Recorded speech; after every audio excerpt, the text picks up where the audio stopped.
I started off doing that, and then I've worked with a lot of different artists from Killer Mike. I'm pretty sure you're familiar with Killer Mike. He was with he's still with Outkast. He was one of Outkast's first artists. Also, I started working with the Yin Yang Twins. I just, just over time, I just met so many different people in Atlanta, and I just love to rap. And I started seeing that I was really, really good at it. And then I transitioned to not only do rap, but to also, write songs. And so that's my dream is to actually be, get Songwriter of the Year award. So cross your fingers for me. That's what I'm trying to get. And how did you get into the screenwriting? Because I saw that on your bio you also have done a little bit of screenwriting too. So and that's another form of creativity. But how did you segue from the music to the screenwriting, and how is that coming?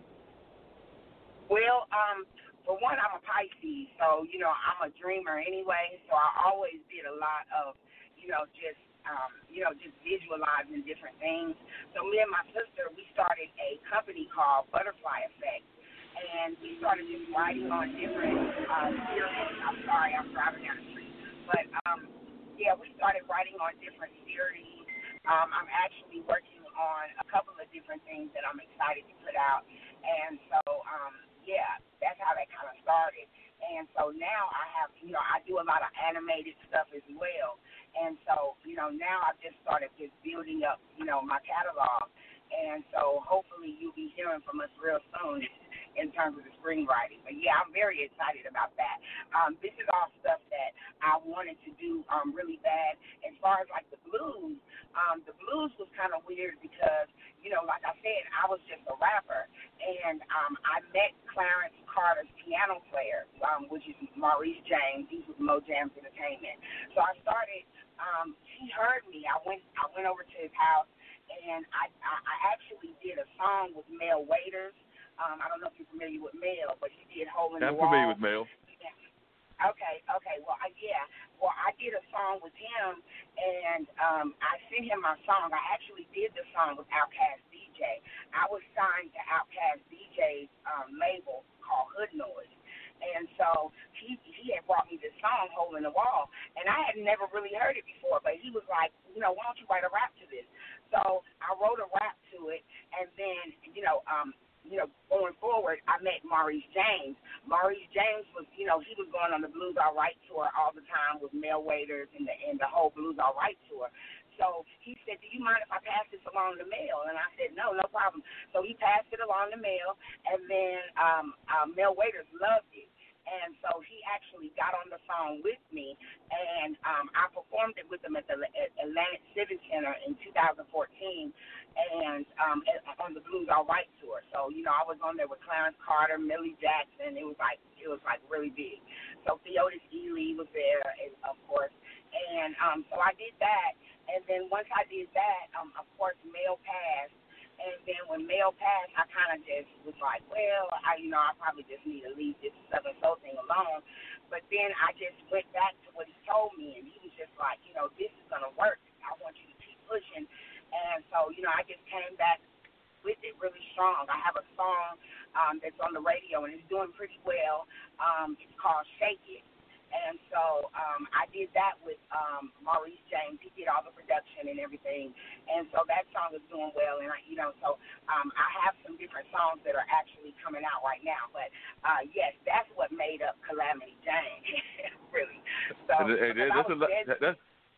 that's a lot of great things to make it up Calamity Jane. Now, we were talking to Martin earlier about, and I think Martin's still on the line, about how Durham and the Triangle is done in terms of the jazz scene. Now, we know Atlanta had a real rich music scene at one time, and, of course, it's got that rich film community, kind of moved away some of the film stuff that used to exist here in North Carolina. But I was just wondering, how is the entertainment scene doing now? And, Martin, if you're still on the line, if you want to jump into the conversation, I was wondering if you've had a chance to do any film work, or if you've had any chance to do any work with artists that are outside of the jazz world, like Calamity Jane, like whether you've done anything with rappers or other forms of genres.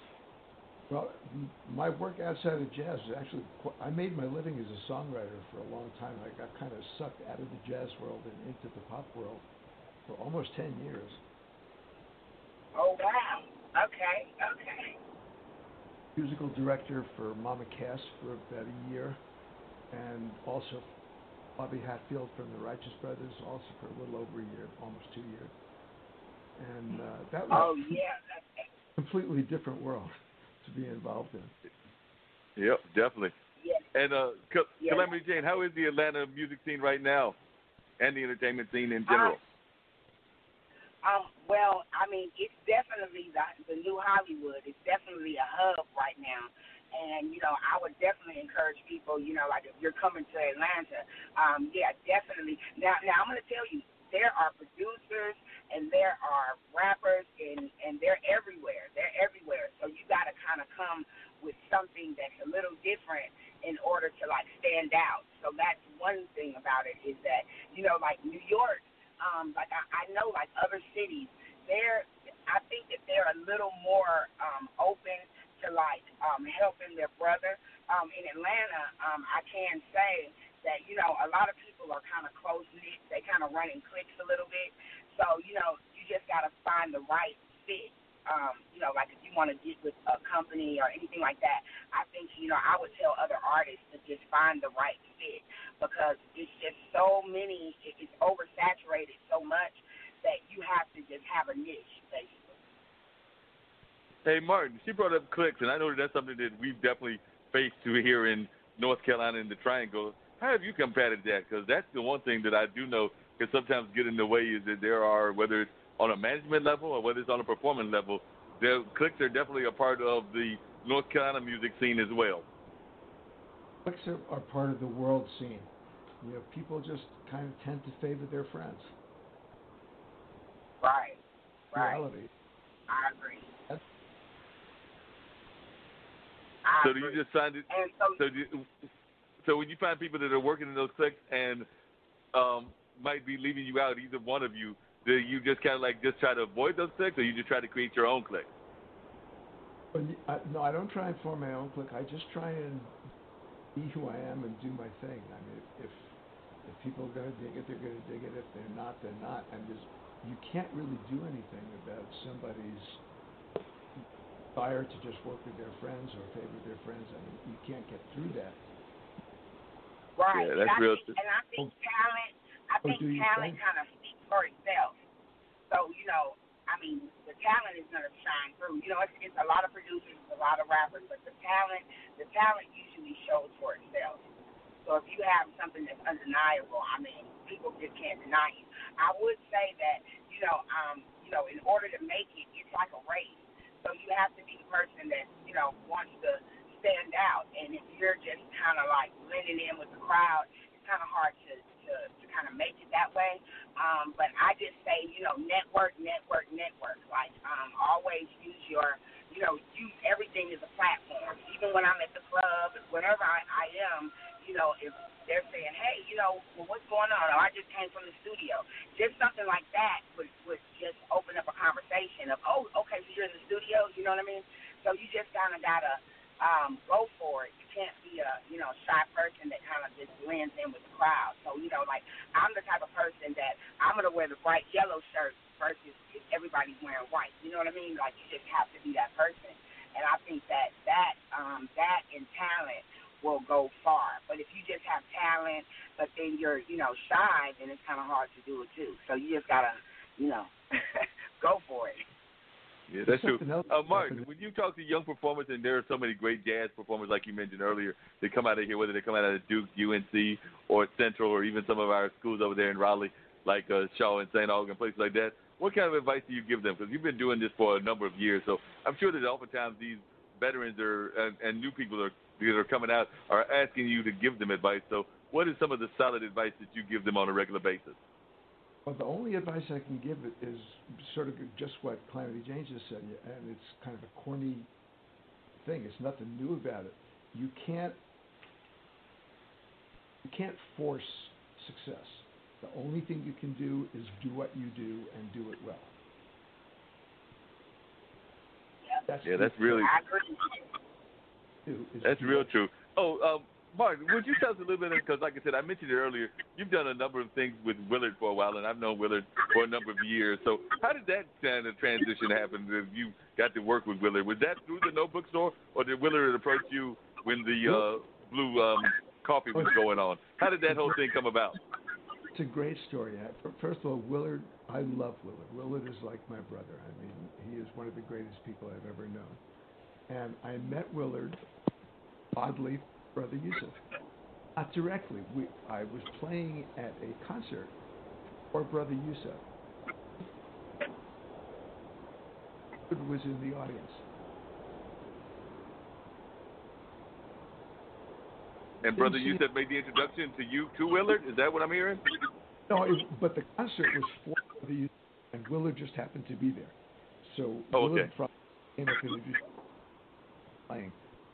But I didn't see him again for years. I had his phone number and his email in my list, my phone book. I wrote a musical years ago. By the way, if there are any producers listening, it's great. I need a producer. But anyway, I wrote a musical, and I decided to do a recording of the score. I put out an email for everybody on my list saying, who's a singer, if anybody wants to audition for this recording I'm going to do, please get in touch. Willard got in touch. He was. He came over to my house. I didn't know any of the tunes that he knew, and he didn't know any of the tunes that I knew. Wow. But y'all managed to get that together. Now, tell us a little bit about the musical, because like I said, and what would the musical involve? If you want to just give like a brief description of what the musical is, in case somebody is listening that is a producer. We have all kinds of listeners that they come from all kinds of backgrounds, doing some of the creative types like you just mentioned. So just give us like a little brief bio of what the musical is. Okay, it's nothing too grandiose. It's a jazz rock version of the Odyssey. Okay, that doesn't sound too grandiose at all. A jazz rock version of the classical The Odyssey. Yeah, and I owe it all to Kirk Douglas, because when I was wanting to write an extended piece and I couldn't think of what I wanted to write it about, and I was watching television one afternoon and the old Kirk Douglas. Wow, so this is what I want to write. So sometimes we have to get inspired by things that we see on TV and just in regular life. So that's a perfect example of that. Right. It was pretty fun. Yep. And I do a lot of composing, and I think this is either the best or some of the best stuff I've ever written. So we'll definitely have to try to find you some producers that can get that done and everything. I do know some film producers. I don't know if actually, I do know a theater producer, because actually the guy that just took over to do some work at the Haiti has some theater background and has done some production with his on-cue production. So I might have to put you in touch with Quentin Talley and see if he wants to take on this project, since he's going to be doing a lot of work at the Haiti Center on a regular basis. So that might be one connection. And then I know some people that are theatrically based as well, like Urban Truitt. So we'll have to see if we can't connect them with you to see if we can't get this jazz rock version of the Odyssey going. You know, given all the special effects, it would make a great movie too. Yep, definitely. Lisa, before I get off and everything, we still got about another 15 minutes to go. I think you're still on the line, but I did find out from Lisa how people can get in touch with you on the blog. So if you're still there, can you tell people how they can reach out to you in terms of wanting to learn more about the stories and everything that you're involved with and this great wedding project? Sure. The easiest way is to go to the website. It is awpmagazine.com. Because from that website, you can go to recent articles or newest articles, and you can get to both of the blogs. You can get to the AWP Magazine blog, which is the American Wedding Project blog, and you can also get to the LA Rocks Life blog, and that's the blog that's about the traveling and the interesting people that I meet on the way and the doctor stories and all that kind of stuff. It's an eclectic, congenial blog, but you never quite know what I'm going to publish next week. So that's the easiest way is awpmagazine.com. Okay, and have you had the pleasure yet of coming and doing any weddings or events in either